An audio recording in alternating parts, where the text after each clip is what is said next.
절대쌍교, 고룡원저, 제73장.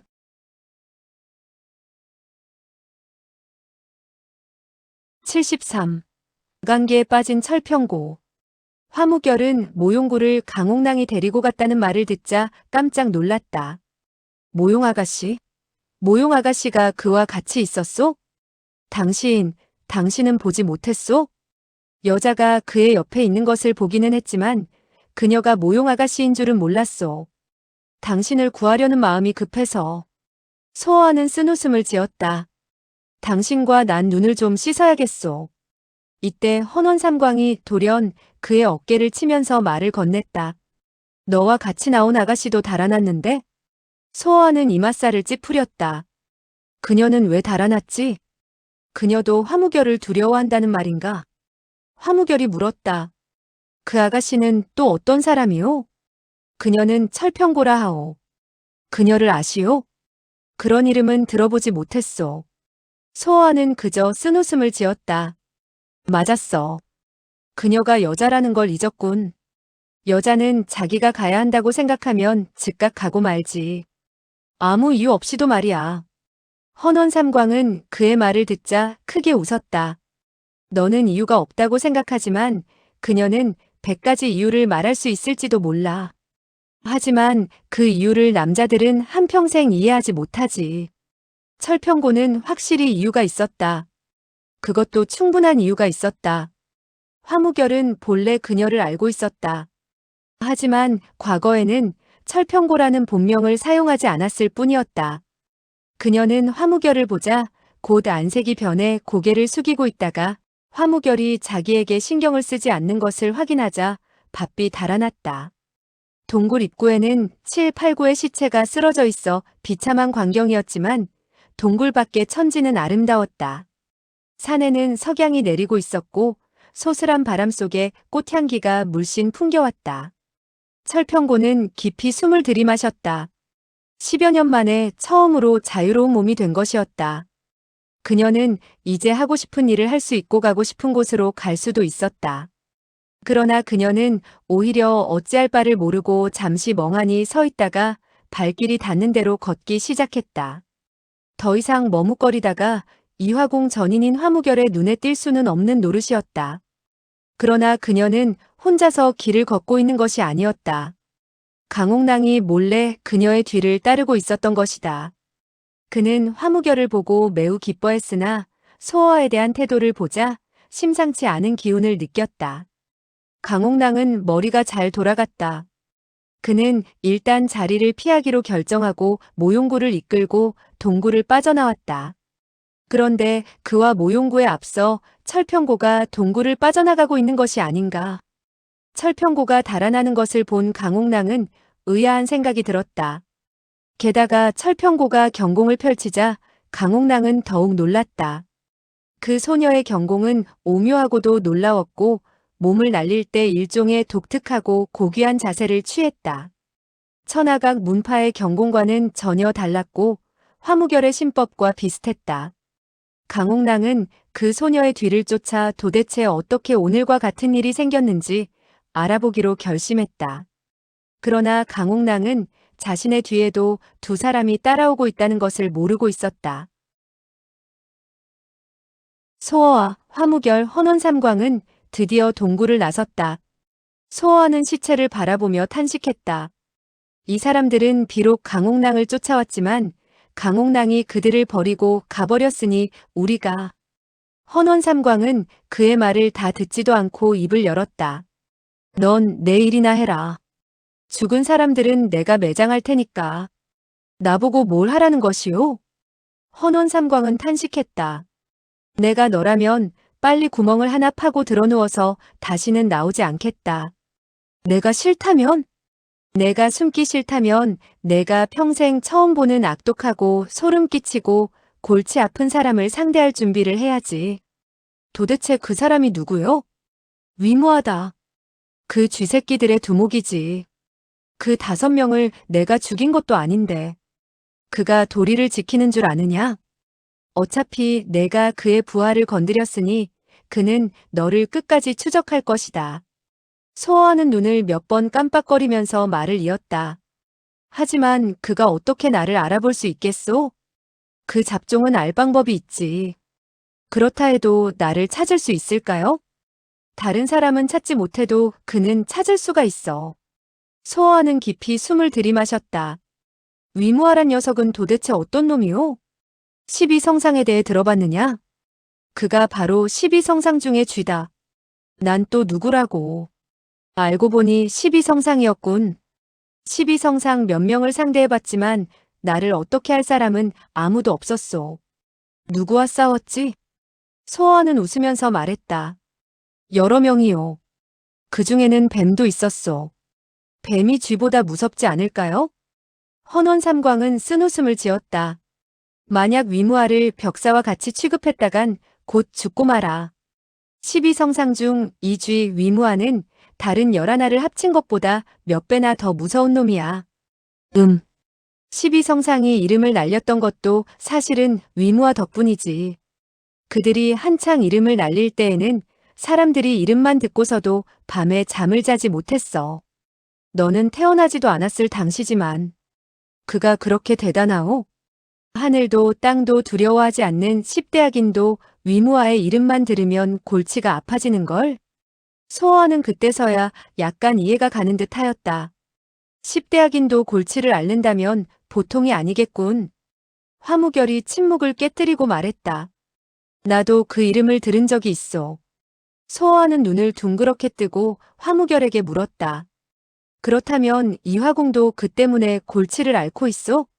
화무결은 담담하게 대답했다. 내가 궁을 떠날 때 스승님은 내게 두 사람을 주의하라고 하셨지. 그중 하나가 위무하였소. 또 하나는? 화무결은 그를 힐끗 쳐다보더니 쓴웃음을 지었다. 또 하나는 연남천 연대엽이지. 헌원삼광이 옆에서 박수를 쳤다.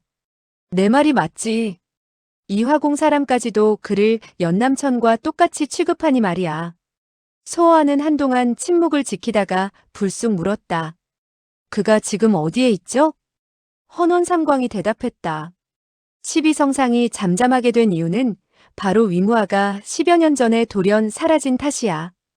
어떤 사람은 그가 이화궁 궁주와 싸우다 다쳐서 숨어버렸다고도 하고, 또 어떤 사람은 그가 일종의 신비스러운 무술을 연마하기 위해 응거하고 있다고도 하지. 그는 길게 탄식하더니 다시 말을 이었다. 들리는 말에 의하면 그의 무술이 완성되면 이화궁 궁주와 연남천의 무술조차 어린애 장난이 된다는 것이지. 화무결이 퉁명스럽게 한마디 했다. 이화궁의 무술은 영원히 어린애와 같지 않을 거요. 헌원삼광은 그를 향해 웃었다. 공연히 그가 큰 소리를 치는 것이겠지. 어떻든 간에 나는 그의 무술이 실패하기를 바라고 있어. 당신 생각에는 그가 어디에 있을 것 같소? 글쎄, 그가 숨고자 하면 귀신도 찾지 못해. 소호하는 양미간을 찌푸리며 중얼거렸다. 혹시 구산에 숨어 있는 것이 아닐까? 구양 형제 두 사람이 죽기 전에 말했던 사람이 바로 그가 아닐까? 그는 돌연 헌원삼광의 어깨를 치면서 큰 소리로 말했다. 당신은 시체를 매장한 후 무엇을 하겠소? 도박을 한판 벌일 생각이었는데 지금은 흥미를 잃었어. 그럼 당신이 동굴 속에 있는 은을 다나비에게 갖다 주고 누가 강탈했었는지 말해주지 않겠소? 그는 기침을 한번 하고는 빙그레 웃으며 다시 말을 이었다. 물건을 돌려준 후 다시 도박을 하는 것도 재미있을 것이요. 다나비는 식욕이 좋으니 먹기 도박을 하면 거절하지 않을 거요. 소호하는 말이 끝나기도 전에 화무결을 데리고 몸을 날렸다. 헌원삼광은 고개를 저으며 쓴웃음을 지을 뿐이었다. 강소호의 부탁은 거절하기가 정말 어렵군. 소호하는 화무결에게 자기가 겪은 일을 이야기했다. 화무결은 놀라움을 금치 못하며 듣고 있었다. 그 자신은 그동 선생이 도대체 무엇을 하려는지 모르고 있었다. 그는 점차 그의 내력에 대해 의심을 품기 시작했다. 화무결도 소호아에게 연남천을 만났던 이야기를 해주었다. 연대엽께서 나를 찾은 후에야 당신을 놓아준다고 했다면서 지금은 어떻게 된 것이오? 이 이틀 동안 어떻게 된 일인지 나는 갑자기 마음이 불안해졌어. 마치 무슨 환란이 닥칠 것 같은 예감이 자꾸 들었고 내 일생 중 한 번도 경험하지 못한 심정이었어. 이틀 동안 재난을 당한 것은 나인데 어찌 당신 마음이 불안해졌지? 이거 정말 이상한 일이군. 그들은 이것이 바로 마음이 통하고 피가 당기는 형제이기 때문에 일어나는 감흥임을 모르고 있었다. 화무결이 쓴웃음을 보이며 다시 입을 열었다. 나도 이상하게 여기고 있어. 정말 밖으로 나오기 싫었고 마치 무슨 큰일을 만날 것 같은 그런 불안감에 사로잡혔었어. 그래서 연 대엽은 눈치가 이상했던지 나에게 원하는 것이 있느냐고 물었어. 나는 나가고 싶다고 했지. 나는 연 대엽이 막을 줄 알았는데 그는 통쾌히 허락했어. 당신이 그저 이유도 말하지 않고 나가고 싶다고만 했는데도 그가 당신을 보냈단 말이오? 그렇소. 그래서 나는 나의 예감이 이끄는 대로 그 동굴까지 가게 된 것이오. 연남천은 과연 연남천이고 동선생과는 다르구려. 그런 사람을 만난 것은 진정 당신의 복이오. 화무결은 침묵을 지킬 뿐 아무 말도 하지 않았다. 그는 마음속으로 연남천을 흠모하고 있었다. 그러나 그가 존경하는 사람이 이화궁의 원수라니. 소어와의 호탕한 웃음소리가 그의 생각을 멈추게 했다. 하지만 당신도 역시 군자여. 그래서 그가 당신을 놓아줄 수가 있었지. 만약 나를 만났다면 그렇게 쉽게 보내주지 않았을 거요. 당신은 왜 자신을 군자가 아니라고 하오? 소어는 머뭇거리다가 대답했다. 난 어릴 때부터 악인들 틈에서 자랐소. 게다가 강호에 나와 한두 사람의 군자라는 사람들을 만났지만 그들은 모두 나를 실망하게 했소. 그는 한바탕 웃고 나서 다시 말을 계속했다. 그것은 세상에 위선자가 너무 많은 까닭이요. 그렇게 생각하지 않소? 화무결은 천천히 고개를 저으며 그의 말을 부정했다. 그대는 많은 배 중에 한두 개 썩은 것만 먹어보고 모두가 썩었다고 하는 것과 같소. 당신이라면 하나의 썩은 배를 먹고도 두 번째 것을 또 먹을 마음이 들겠소? 나는 계속 8개의 썩은 배를 먹었다 해도 9개째를 또 먹어보겠소. 계속 먹어보지 않으면 영원히 맛있는 배를 먹을 기회가 없어지기 때문이요. 소어는 쓴웃음을 지었다. 그렇겠지. 나처럼 어리석은 판단을 하면 영원히 좋은 배를 먹어보지 못하겠지. 화무결은 담담하게 다시 입을 열었다. 연 대엽께서 나를 기다리고 있을 텐데 그대는. 소어는 급히 그의 말을 잘랐다. 당신은 그를 만나거든 나를 봤다는 소리는 마시오. 화무결은 소어의 말에 의아하게 생각하였다. 그에게 가지 않겠다는 말이오? 나는 구산에 가고 싶소. 그가 알게 되면 필시 나를 못 가게 할 것이오. 화무결은 고개를 갸우뚱거리며 물었다. 구산에 가겠다고? 왜? 나는 사람들을 구해야 하오. 누구를? 악인. 화무결은 깜짝 놀랐다. 10대 악인 중에 당신이 어떻게 그것을 아시오? 철소저에게 당신이 악인국에서 자랐다는 얘기를 들었소. 소어와의 입에서 탄식이 새어나왔다. 그렇소. 그들은 남에게 속아 구산에 가게 되었소. 위무아가 정말 그토록 무서운 사람이고 또 거기에 있다면 그들은 위험에 빠지게 될 것이오. 그러나 그들은 비록 좋은 사람들은 아니지만 나를 키운 사람들이요. 내가 그 일을 이미 알고 있으니 상관하지 않을 수 없소. 더군다나 나는 철평고를 찾고 싶소. 그녀도 무술이 뛰어나기는 하지만 세상의 험악함을 모르니 수시로 남에게 속기 쉬울 것이오. 그녀가 나를 구했으니 나도 그녀를 도와야 하오. 그는 이상한 표정을 지으며 다시 말을 이었다. 당신도 알아야 해. 미인에게 빚을 지면 골치 아픈 일이라는 것을. 화무결은 소어와를 주시할 뿐 한동안 할 말을 잊은 듯 했다. 얼마 후 그가 입술을 뗐다. 나는 이제야 당신을 이해하는 것이 얼마나 어려운 일인가를 알겠소. 조그마한 마을 간판이 달린 작은 주점에서 음식 냄새가 흘러나와 식욕을 돋우고 있었다. 철평고는 그 냄새를 맡자 가뜩이나 고팠던 배가 더욱 쓰려왔다. 비록 동굴에서 얼마간의 음식을 먹었지만 2, 3일간이나 굶은 사람의 식욕이 그렇게 쉽게 만족될 수는 없었다. 그녀는 배고픔이 이렇게 견디기 어려운 것인가 하고 새삼스레 느꼈다. 그녀는 그 작은 음식점의 문을 열고 안으로 들어섰다. 주점 안은 너무나 지저분했고 아직 치우지 않은 상에는 파리떼가 들끓고 있었다. 평상시였다면 이런 곳에는 가마로 모셔온다 해도 절대로 들어오지 않았을 철평고였다. 그러나 지금은 어쩔 도리가 없었다.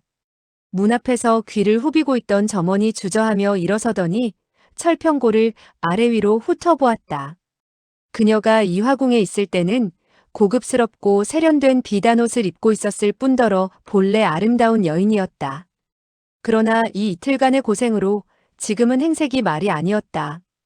그녀의 얼굴이나 옷은 흙과 땀으로 뒤범벅되어 있었으며 머리도 형편없이 헝클어져 있어 감옥에서 탈옥한 여죄수나 집에서 쫓겨난 첩의 모양새였다. 그러나 그녀는 동선생으로부터 탈출한 후에 한 번도 자신의 모습을 본 적이 없었기에 그러리라고는 생각지도 못했다. 주점 안에는 세 사람의 손님이 술을 마시고 있었다. 그들은 모두 눈을 크게 뜨고 그녀를 바라보았으나 그녀는 왜 그들이 자기를 그렇게 보고 있는지 알 수가 없었다. 점원이 천천히 다가와서는 억지로 웃음을 지어 보이며 말을 걸어왔다. 아가씨께서는 식사하러 오셨소? 그녀는 군침이 입안에 가득 차서 말을 제대로 할 수가 없었다. 아가씨께선 국수를 잡수시겠습니까? 철평고는 깊이 심호흡을 한 뒤 말했다. 나는 국수를 싫어한다.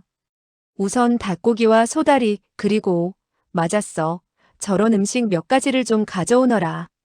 그녀는 말 한마디라도 먹을 수 있을 것 같았다. 그러나 옆에 있던 3명의 손님은 그녀가 주문하는 것을 보자 웃음을 터뜨렸고 점원은 넋을 잃고 말았다. 그녀가 그저 고기를 좀 먹겠다고 했으면 괜찮았을 것이다. 그러나 닭이나 소다리라니. 사실 이 화궁의 사람이 어찌 예사 음식점의 요리명을 알 수 있었겠는가. 철평고는 눈동자를 크게 뜨면서 물었다. 왜 너희 주막에는 이 몇 가지 음식도 없단 말이냐? 음식은 있지만 먼저 드릴 말씀이 있어. 무슨 말이냐? 본 식당에서는 선불을 주셔야 합니다. 철평고는 놀라고 말았다. 10여 년의 이 화궁 생활로 돈이 필요한 것을 잊었던 것이다. 식사를 하시려면 돈을 내셔야 하는 것도 몰랐습니까? 철평고는 얼굴을 붉히며 더 이상 말을 하지 못했다. 곁에 앉았던 3사람이 다시 크게 웃어젖혔다. 그들 중 한 사람이 나섰다. 아가씨, 이쪽으로 와서 같이 듭시다. 여기에는 닭뿐만 아니라 오리도 반쯤 남았으니 잡수시오. 철평고는 너무 부끄러워서 차라리 태어나지 말았으면 하고 후회했다. 만약 그녀가 소선녀였다면 벌써 그 사람들을 채찍으로 쫓아버렸을 것이다. 또 만약 소민이었다면 그 사람들은 살 생각을 말아야 했을 것이다. 그러나 철평고는 비록 싸늘하기는 했어도 악독한 사람은 아니었다. 그녀는 계속 앉아있기도 창피했고 그대로 나가는 것도 창피한 일이라고 생각하며 망연히 앉아있었다. 이때 강옥랑이 주점의 문을 열고 걸어 들어왔다. 그는 철평고 앞으로 다가오더니 공손히 인사를 하며 양손으로 10여 개의 금잎을 받치며 웃었다. 누님께서 급히 나오시는 바람에 돈을 가지고 나오지 못한 것을 알고 고모부께서 갖다 주라고 하셨습니다. 점원과 옆에 있던 사람들은 모두 놀라 넋을 잃고 말았다. 그러나 그 중에서 가장 놀란 사람은 물론 철평고 자신이었다. 그녀는 그가 강소어가 욕을 하던 나쁜 사람인 줄로만 알 뿐 어떻게 된 영문인지를 몰랐다. 그러나 하여튼 금이 필요했으므로 그녀는 거절할 엄두를 내지 못했다. 그녀는 강옥랑이 그녀의 앞좌석에 앉는 것을 그저 멍하니 바라보고만 있었다. 모용굼에도 마치 그의 시녀처럼 따라 앉았다. 점원은 매우 공손한 태도로 변하며 술과 음식을 가지고 왔다. 얼마 안 되어 많은 음식이 차려졌다. 강옥랑은 냉수로 철평고의 젓가락을 씻어 건네며 말했다. 야채가 아주 싱싱한데 좀 잡수어 보세요. 철평고는 돌연 이런 동생이 생기자 웃어야 할지 울어야 할지를 몰랐다. 평상시에 강옥랑이 그녀의 음식값을 대신 치르려 했다면 아마 거절당했을 것이다. 그러나 강옥랑은 너무나도 사태를 잘 이용할 줄 알았다. 그녀가 망신을 당할 때까지 기다렸다가 그녀의 체면을 살려놓은 것이었다. 철평고는 매우 난처했다.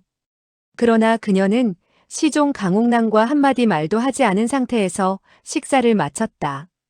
그런 후 그녀는 돈을 탁자 위에 올려둔 채 나갔다. 강소어가 그 사람을 싫어하니 필시 좋은 사람이 아니리라 여겼기 때문이었다. 그러나 강옥랑도 한번 결정한 생각을 바꾸기 어려운 사람이었다. 그는 철평고의 뒤를 계속 쫓기 시작했다. 철평고는 얼마를 가다가 더 참을 수가 없어 입을 열었다. 당신은 대체 무얼 하려는 거요? 나는 다만 아가씨가 어디로 가시는지 묻고 싶을 뿐이요. 당신이 상관할 바가 아니오. 아가씨 혼자서는 불편할 테니 시중을 들어드렸으면 하오. 당신의 관심은 필요 없소. 그녀는 입으로는 이렇게 말을 했으나 마음이 이미 움직이고 있었다. 거리의 행인들이 하나둘 줄어들었다. 그녀는 정말 어디로 가야 할지를 몰랐다. 그녀는 세상에서 살아가는 것이 절대로 자기 생각처럼 쉽지는 않을 것이라고 어렴풋이 느꼈다. 철창에 갇혀있던 새는 자유를 얻어 산으로 돌아가도 얼마 안 되어 굶어 죽어버린다. 독립하여 생활할 힘이 없기 때문이다. 철평고는 강옥랑이 오랫동안 아무 소리도 내지 않자 그가 갔을까봐 걱정하는 마음이 들었다. 그녀가 급히 고개를 돌려 뒤돌아보자 강옥랑은 웃으며 여전히 그녀의 뒤를 따르고 있었다. 그녀는 큰 소리로 말을 하려고 했으나 실제로 그렇게 하지는 못했다. 왜 아직 나를 따라다니는 거죠? 날이 이미 저물었는데 아가씨는 쉴 생각이 없소? 철평고는 입술을 깨물었다. 그녀는 정말 피곤했다. 그러나 어디로 가서 쉬어야 한단 말인가? 그녀는 세상에 여관이라는 곳이 있다는 것도 몰랐다. 강옥랑의 눈에서 빛이 번쩍였다. 아가씨께서 나와 같이 있고 싶지 않다면 제가 여관을 찾아드리지요. 철평고로서는 거절하는 말을 할 수가 없었다. 여관을 찾아 들어간 철평고는 단단하게 문을 닫으며 큰 소리로 말했다. 당신은 이제 가도 좋아요. 이번에는 강옥랑도 말을 잘 듣는 듯했다. 철평고는 한참 귀를 기울여도 아무 동정이 없자 길게 한숨을 내쉬었다. 그녀는 그대로 침대에 누워버렸다. 이 며칠 동안은 너무 많은 일이 있었다. 그녀는 강소월을 생각했고 또 화무결을 생각했다.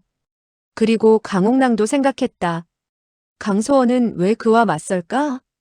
그의 인품도 그리 나쁜 것 같지는 않은데. 철평고는 너무 피곤하였다. 낯선 곳이었음에도 불구하고 그녀는 자신도 모르는 사이에 깊은 잠에 빠져들었다. 이튿날 거의 정오가 되어서야 그녀는 잠에서 깨어났다.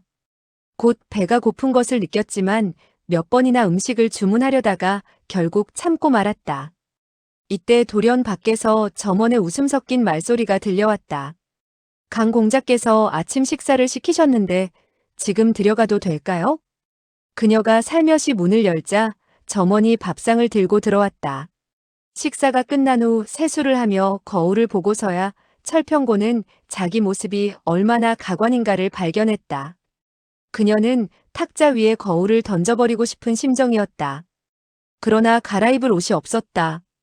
어떻게 해야 새 옷을 구해 입을 수 있는지도 몰랐다. 그때 점원이 다시 찾아왔다. 이번에 그는 아름다운 옷을 안고 들어왔다. 화장도구, 귀한 분과 버선 등도 포함되어 있었다. 아마 세상에 그것을 거절할 수 있는 여자는 그리 많지 않을 것이다. 철평고가 그 옷을 입고 화장을 단정히 끝내자 강옥랑이 찾아왔다. 제가 들어가도 되겠소? 철평고는 그가 보내준 음식을 먹었고 그가 보내준 옷을 입고 있었다. 어찌 들어오지 못하게 거절할 수 있겠는가? 강옥랑은 한참 동안 그 방에 머물러 있었다. 그리고 철평고도 그를 보낼 생각이 들지 않았다. 어쨌든 그녀는 그에게 의지하고 있었던 것이다. 그녀는 애써 참으며 그와 이야기를 하지 않으려고 했다. 그러나 잠자코 앉아있던 강옥랑이 이윽고 먼저 말을 꺼냈다. 모용 아가씨는 몸이 불편해서 누워있어. 사실은 강옥랑이 그녀의 수혈을 짚어 이불 속에 넣어둔 것이었다. 하지만 그는 모용가와의 훗날을 생각해서 몸에 손을 대지는 않았다. 그는 웃으면서 말을 계속했다. 제가 술을 청해 놓았으니 아가씨께서 반대하지 않는다면 한잔하는 것이 좋겠소. 내키지 않으면 아가씨는 술을 들지 않아도 좋소. 그들이 묵고 있는 곳은 작은 여관이었기에 좋은 음식이 없었다. 그래서 강옥랑은 많은 안주와 술을 다른 음식점에 주문해 놓았던 것이다. 철평고는 아무 말도 하지 않았다. 그러나 술이 오자 그녀는 술잔에 술을 가득 따라 단숨에 들이켰다. 뜨겁고 매운 기운이 불덩어리처럼 그녀의 목을 향해 치솟아 오르자 눈물이 핑 돌았다. 강옥랑은 몰래 웃고 있었다. 술을 마셔보지 않았다면 마시지 않는 것이 좋겠소. 만약 술에 취해버리면. 그는 매우 다정하게 정말 철평고가 취하는 것을 걱정하는 듯한 표정을 지었다. 그러나 사실 그는 그녀가 빨리 취하기를 바라고 있었다. 그는 여자의 성미를 잘 알고 있었다.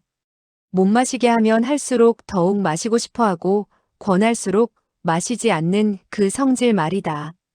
철평고는 과연 그의 말이 끝나기도 전에 다시 또 한 잔의 술잔을 비워버렸다. 강옥랑은 옆에서 한숨을 쉬는 척했지만 속으로는 매우 기뻤다. 술을 두어 잔 마시자 철평고는 몸이 나른해지는 것을 느꼈으며 마치 날아갈 것만 같은 기분이었다. 네 잔을 비우자 그녀는 이 술이 세상에서 가장 좋은 것이라 느꼈다. 다섯 잔째를 비우자 그녀는 이미 모든 걱정을 잊어버리게 되었다. 강옥랑은 다시 그녀에게 술을 따르며 말했다. 아가씨께서 취하지 않는다면 제가 좀 더 권하겠소. 철평고는 단숨에 술잔을 비웠다. 취해? 이런 달콤한 물이 사람을 취하게 만든단 말이오? 아가씨께서는 술을 많이 드시는군요. 제가 한 잔 더 드리지요. 세상에 주량이 좋다는 이야기를 싫어하는 사람은 없다. 철평고는 다시 한 잔을 들면서 강옥랑을 바라보았다. 당신은 도대체 좋은 사람이오? 나쁜 사람이오? 그녀의 혀가 제대로 돌아가지 않는 것을 느낀 강옥랑은 미소를 지었다. 아가씨가 보기엔 어떻소? 철평고는 양미간을 찌푸렸다. 그리 나쁘게 보이지는 않소.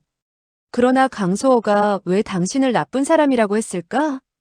강옥랑은 슬그머니 탄식을 했다. 저는 아가씨가 강소호의 친구인 것을 아오. 나는 뒤에서 나쁜 말을 하고 싶지는 않소. 아, 사실 그가 나를 원망하지는 말아야 하는데. 그가 왜 당신을 원망하지? 아가씨께서는 그와 다정한 사이요? 아직은 그렇게 깊지는 않소. 아가씨께서 그의 인품을 알게 되면.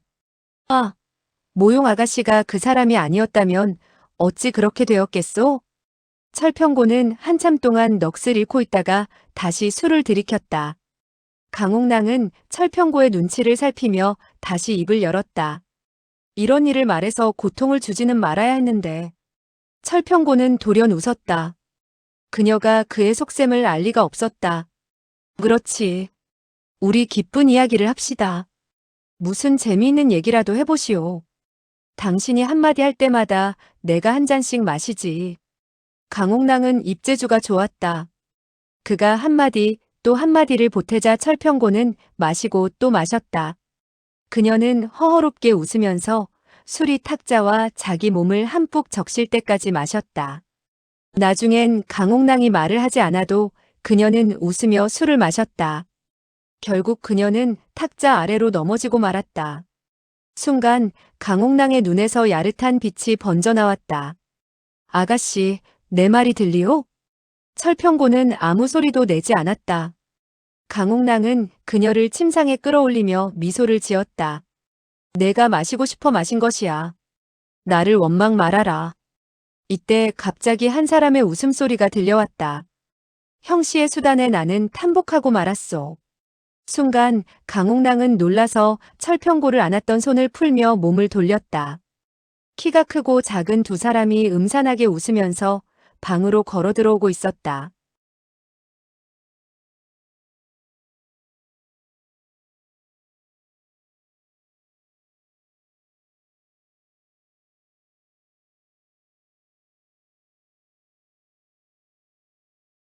절대쌍교 고룡 원저 제74장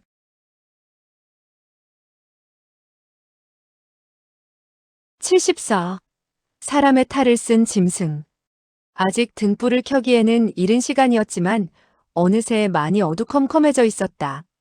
스산하고 침침한 방 안에 서 있는 두 사람은 그 표정과 음산한 눈초리가 이 세상 사람 같지가 않았다. 강옥랑은 미소를 지으며 입을 열었다. 나를 말하는 것이요? 키가 큰 사람이 대답했다. 그렇소. 작은 사람이 껄껄 웃었다. 나는 여태껏 많은 풍류객을 보아왔지만 형씨만큼 여자를 다루는 수단이 좋은 사람은 본 적이 없소. 강옥랑이 한바탕 기염을 토했다. 두 분은 농담을 잘하시는군요. 키가 큰 사람의 얼굴 표정이 갑자기 굳어지며 싸늘한 냉기가 돌았다. 나는 농담을 좋아하지 않소. 작은 사람이 음산하게 웃으며 그의 말을 이었다. 지금 이 아가씨는 이미 형씨의 물건이 되어버렸소.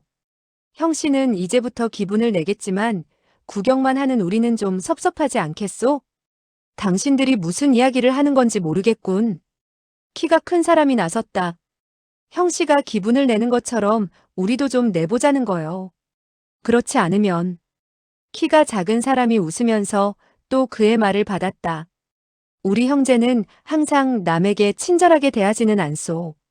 강옥랑은 눈동자를 굴리면서 웃었다. 두 분은 맛을 좀 보겠다는 거요? 키가 작은 사람이 음흉스럽게 웃었다. 그래야 되지 않겠소? 형씨께서는 사람이 하나 더 있으니 이불 속의 사람은 우리 형제에게 양보를 하셔야지. 강옥랑도 그를 따라 크게 웃었다. 두 분은 아는 것도 많군요. 형씨가 이 아가씨의 뒤를 쫓을 때부터 우리는 당신의 일거일동을 자세히 보아왔소.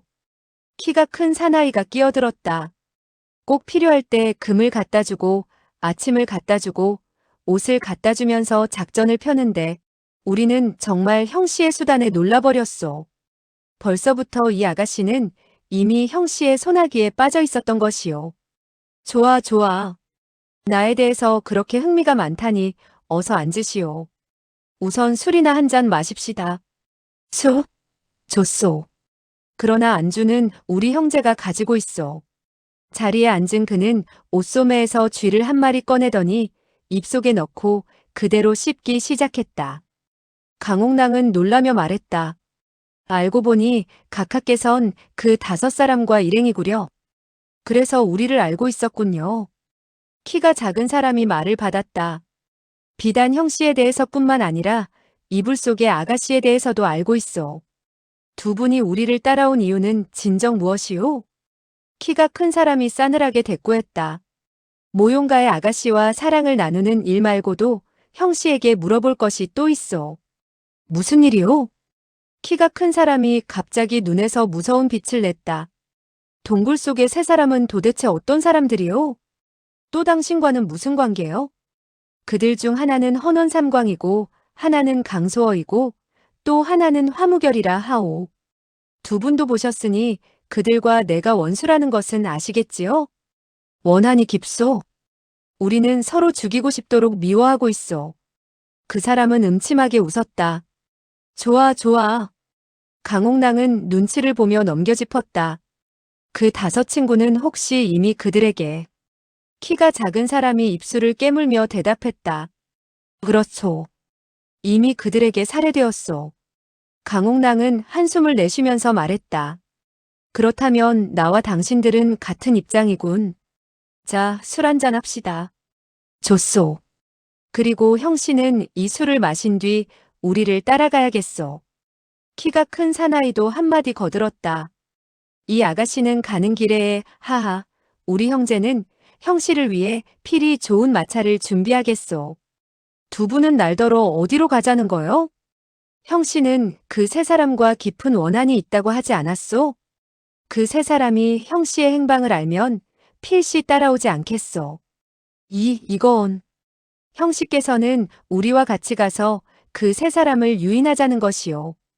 키가 작은 사나이도 입술을 쫑긋하며 말했다. 형씨에게는 미안하게 됐지만 그러나 이 방법 외에는 우리 형제도 별 수가 없게 됐소.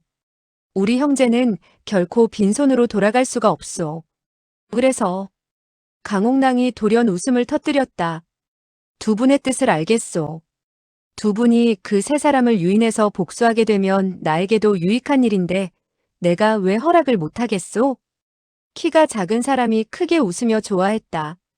형씨는 과연 도리를 아는 사람이군. 나도 한 잔 권하겠소. 강옥랑은 술잔을 받아들었다. 이 한 잔을 마시고 두 분과 같이 길을 떠납시다. 세 사람은 일제히 술잔을 들고 건배를 했다. 그러나 술이 채 목구멍으로 넘어가기도 전에 강옥랑은 손에 들고 있던 술잔을 키가 큰 사람의 목을 향해 던졌다. 그 사람은 코로 술을 모두 쏟으며 목을 끌어안고 쓰러져 버렸다. 키가 작은 사람은 크게 놀라며 급히 대비하려 했으나 한 모금의 술이 목에 걸려있는 바람에 결국 그것을 삼키느라 약간 수족이 지체됐다. 바로 그 짧은 순간에 강옥랑의 양손이 번개같이 공격을 퍼부었다. 그의 손은 비록 소어보다 빠르지는 못했지만 매우 악독했다. 팍팍 하는 소리가 나면서 키가 작은 사나이도 결국 쓰러지고 말았다. 강옥랑은 손을 털며 싸늘하게 한마디를 던졌다. 너희들은 나를 상대하기엔 아직 멀었다. 두 사람은 바닥에 나동그라진 채 움직이지 못했다. 그러나 두 사람이 죽은 것은 아니었다.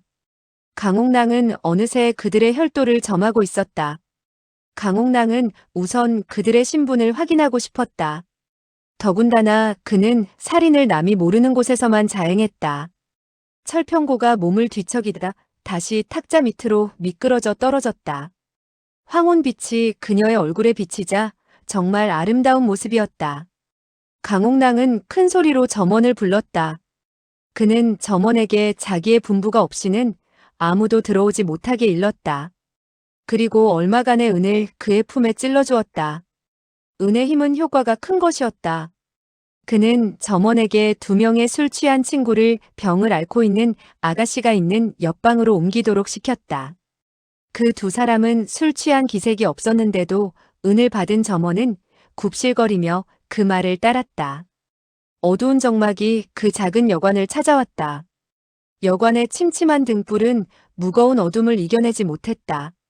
더군다나 이 여관의 방들은 밤이 됐음에도 불구하고 불이 꺼져 있었다.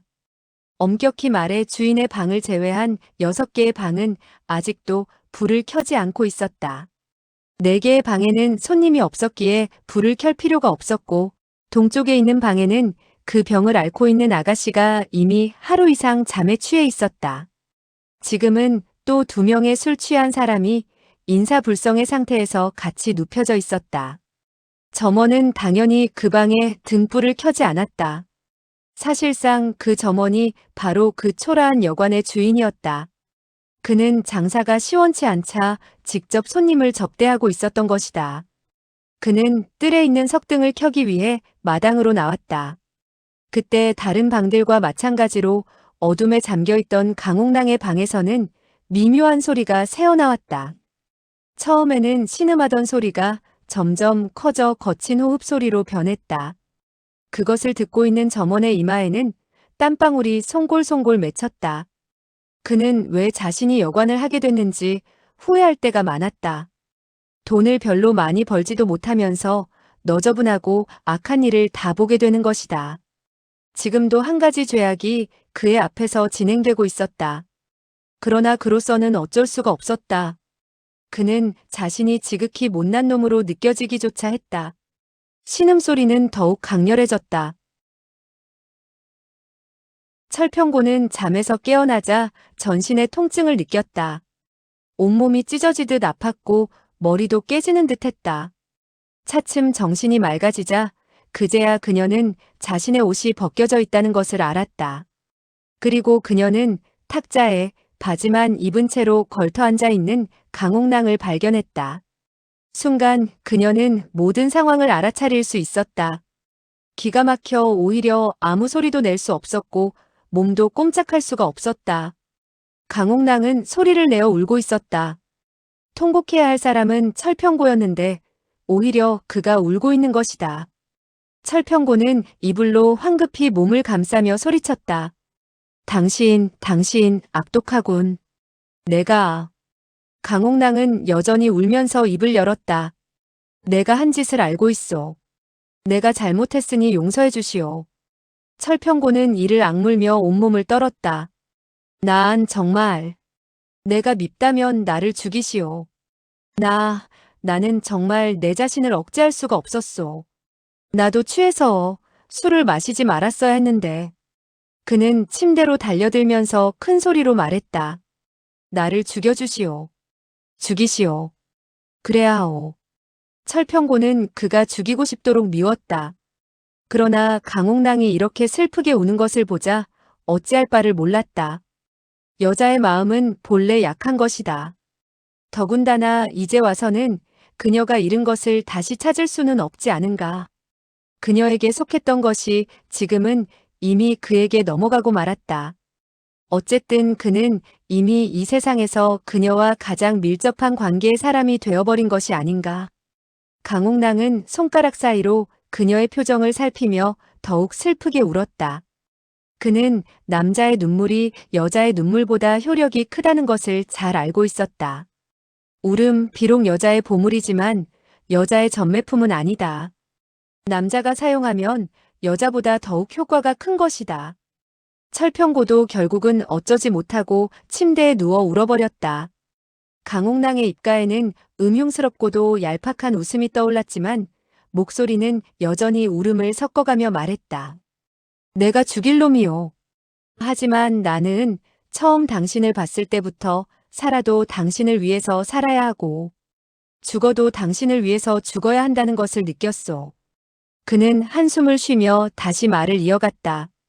내가 비록 잘못했지만 이것은 나의 진심이요.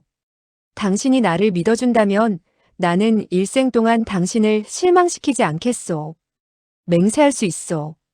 그는 다시 울음을 터뜨리며 살며시 몸을 철평고에게 갖다 댔다.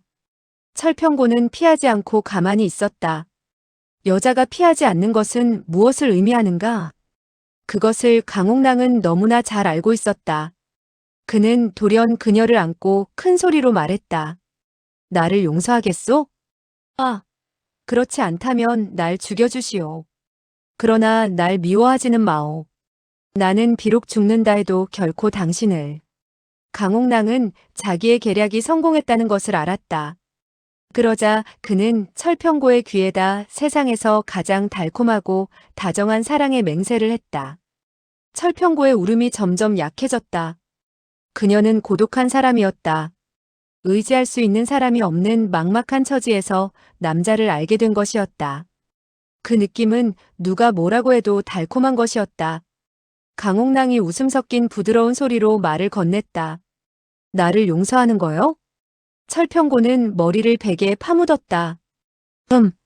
강옥랑이 붉어진 그녀의 귓불에 대고 부드러운 소리로 속삭였다. 나를 원망하지 않겠소? 철평고는 용기를 내어 고개를 들었다. 그녀는 입술을 깨물며 작은 소리로 입을 열었다. 당신의 말이 진실이라면 당신이 오늘 한 말을 잊지 않는다면 나. 이때 처참한 소리가 옆방에서 들려왔다. 그 처참한 소리는 매우 짧았지만 머리가 쭈뼛거릴 정도로 소름이 끼쳤다. 강옥랑은 서둘러 옷을 걸치고 방을 나섰다. 그는 비명소리가 난 방으로 곧바로 들어가지 않고 등불을 찾아 들고는 뜰로 나가 그 방의 창문을 열었다. 그리고는 등불을 창 안으로 던져 넣었다. 등불이 바닥에 떨어지자 화염이 즉시 타오르기 시작했다. 불길이 혀를 날름거리며 이 음침한 방을 더욱 음산한 분위기로 만들었다. 모용구가 이불 속에 누워있는 것이 보였다. 그러나 키가 크고 작은 두 사람은 핏덩이가 되어 있었다. 이런 상황은 강옥랑을 소름 끼치게 했지만 또한 안심하게도 했다. 누군가가 이 두 사람을 죽이기 위해서 왔다면 일단은 안심이었다. 사람이 불빛 속에 서서히 모습을 드러냈다. 그는 하얀 옷을 입고 있었는데 많은 여자를 현혹할 미묘한 매력을 풍기고 있었다. 그러나 두 눈은 아무리 담력이 큰 사람이라도 간이 서늘해질 만큼 잔혹해 보였다. 마치 며칠을 굶주린 맹수의 눈과도 같았다. 그 사람의 얼굴은 너무 창백해서 거의 투명하게 보였다. 심지어는 뼈가 들여다 보일 듯도 했다. 그의 몸에 걸친 하얀 옷에는 무엇인지 모를 괴상한 무늬가 수놓아져 있었다. 사실 그 꽃 같은 점들은 선혈이 튀어서 생긴 핏자국이었다. 강옥랑은 그 사람을 보자 심장이 멎는 것 같은 느낌을 받았다. 그 사람은 싸늘하게 강옥랑을 바라보며 입을 열었다. 내가 이 두 사람의 혈도를 점했는가? 강옥랑이 억지로 웃음을 보였다. 그렇소. 그들을 어떻게 해야 할지 몰랐는데 각하께서 그들을 해결했으니 제가 어떻게 감사해야 할지. 그는 이미 이 사람이 상상하는 것보다 훨씬 고강한 인물이라는 것을 느끼고 환심을 사려고 수작을 폈다. 그러나 그 사람은 여전히 싸늘하게 그를 바라보면서 천천히 입을 열었다. 내가 누구인지 아는가? 알고 싶소. 그는 돌연 웃으면서 하얀 이빨을 내보였다. 깨끗하고 고른 치아였다. 난 바로 그들의 주인이다. 그들은 나의 노예이고.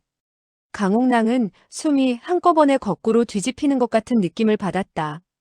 그러나 당신이 그들을 죽였지. 내가 아니오. 이 사람은 돌연 시체 조각을 주워들더니 옷을 찢어 시체의 맨살을 보여주었다. 불빛에 10개의 글자가 나타났다. 무아문하사, 가살불가요. 그는 피 묻은 손을 코앞에 가져가 자세히 들여다보며 냄새를 맡더니 만족스러운 표정을 지었다. 마치 좋아하는 그림이라도 감상하는 것 같았다. 강옥랑은 토할 것 같은 느낌을 참으며 말했다. 그것이 무슨 뜻이지요? 난 모르겠소. 이 두 사람이 이미 너에게 모욕을 당했으니 나는 그들을 죽일 수밖에 없었지. 나의 체면이 깎이기 전에 말이야. 강옥랑이 쓴웃음을 지었다. 살인의 이유가 그렇게 간단하오? 때로는 이것보다 더욱 간단할 수도 있지. 어떤 때는 나도 살인을 하오. 그러나 나는 정당한 이유가 있어. 예를 들면 이때 바닥에서 타오르던 화염이 돌연 꺼지면서 사방은 곧 칠흑 같은 암흑이 되어버렸다. 그러나 그 사람의 눈은 여전히 어둠 속에서도 빛을 내고 있었다. 예를 들면 어떤 사람이 나를 죽이려고 하면 내가 먼저 그를 죽일 수 있어. 강옥랑도 눈에서 빛이 번쩍이고 있었다. 수시로 손을 쓸 준비를 하고 있었던 것이다. 그는 그 사람이 두려웠고 자기의 무공이 그보다 월등하다고 생각하지는 않았다. 그러나 그가 있는 위치가 그 사나이보다 훨씬 유리했다. 그는 그 사람이 먼저 달려들기를 기다리고 있었다. 그러나 그는 강옥랑을 바라보며 웃고 있을 뿐이었다. 그의 웃음소리는 마치 쥐가 나무를 갉아대는 소리와 흡사했고 온몸에 소름이 끼치게 했다. 내가 지금 너를 죽일 것 같이 생각되느냐? 당신은 이미 충분히 나를 죽일 이유가 있지 않소? 내가 사람을 죽이려고 마음을 먹으면 절대 그와 이야기를 하지 않아. 강옥랑은 놀랐다. 당신은 왜 나를 죽이지 않겠다는 것이오? 그 사람은 갑자기 미친 듯이 웃어댔다. 그러다가 갑자기 웃음을 멈추더니 입을 열었다. 그것은 너와 함께 새 사람을 만나야 하기 때문이다. 강옥랑은 즉시 깨달았다. 그렇지. 나를 죽이기 전에 우선 사태를 파악하겠다는 말이군요. 내가 일주일 안에 나를 데리고 헌원삼광, 강소어와 화무결을 찾을 수 있다면 나는 너를 죽이지 않을 뿐더러 오래 살게 해주겠다. 그러나 강옥랑의 얼굴빛은 침울해졌다. 그들은 나의 원수이기도 하오. 당신이 그들을 죽일 수 있다면 물론 데리고 가겠소. 그렇지만 그 세 사람을 죽이는 것은 결코 쉬운 일이 아니오. 그들에게 죽음을 당하는 것이 오히려 쉬울지 모르오. 만약 당신이 그들을 죽이지 못하고 오히려 당하게 된다면 나도 당하게 될 것이 아니오? 너는 피해를 입기가 싫은 모양인데 내 마음에 꼭 들었다. 손해를 보기 싫어하는 사람은 남이 하자는 일을 쉽게 따라 하지는 않소. 하하, 그럼 너는 어떻게 해야 내가 그들을 죽일 수 있다고 믿겠는가? 그건 당신이 무슨 방법으로 나를 믿게 할 수 있는가에 달려 있어. 1000가지 이상의 방법으로 내가 믿을 수 있도록 할 수 있지. 내가 무아문 문화의 무술을 견식하고 싶다면 보여주겠다. 그가 돌연 손을 젓자 즉각 음산한 화염이 발산되어 벽에 부딪혔다. 그 화염은 강렬하지도 않았고 벽에 부딪힌 후 즉각 꺼져버렸다. 그러나 화염이 번쩍하는 순간 그 사나이는 이미 뜰 안에 서 있었다. 창문으로 빠져나온 것도 아닌데 어디로 나왔을까? 강옥랑은 놀라며 벽에 하나의 큰 구멍이 나 있는 것을 발견하였다. 눈에 잘 띄지도 않던 불길이 순식간에 벽에 큰 구멍을 뚫었던 것이다. 강옥랑은 그만 넋을 잃고 말았다. 그는 난생 처음으로 이와 같은 신기한 무공과 접하게 된 셈이었다. 그 사람은 강옥랑의 곁으로 천천히 다가왔다. 그는 눈에서 빛을 내며 그를 바라보았고 그 눈에는 모종의 위험이 서려 있었다. 또 다른 것을 견식하고 싶은가? 나는.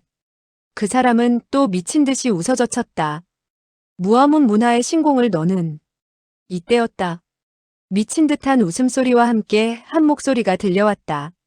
무아문 문화의 신공이라면 나도 보고 싶다. 광소하는 소리와 함께 한 사람의 그림자가 유성처럼 공중에서 날아왔다.